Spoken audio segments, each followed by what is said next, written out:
L'ultima immagine di Nicola è quella in acqua sul Piave a Fagarè, una nuotata assieme ad un suo amico, poi ad un tratto è scomparso.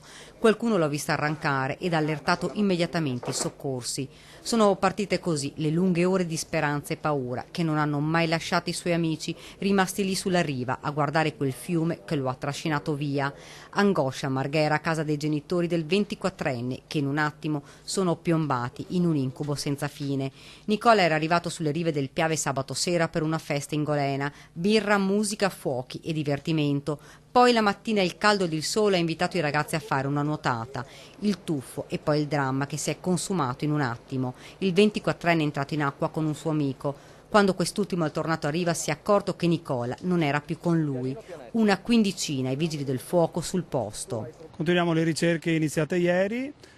Oggi con i sommostatori di Venezia e con un nucleo da Treviso di soccorritori acquatici stiamo continuando la ricerca rispetto a quello che era già stato fatto ieri e c'è stato qua anche il sorvolo per circa un'ora dell'elicottero di Venezia. Ricerche che sono continuate per tutta la giornata, ma più passano le ore e più le speranze si affievoliscono. In quel punto esatto, fra l'altro, la corrente è forte.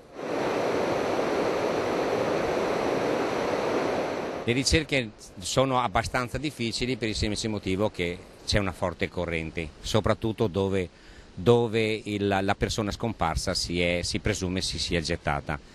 Lì c'è una forte corrente che i sub stanno nuovamente scandagliando.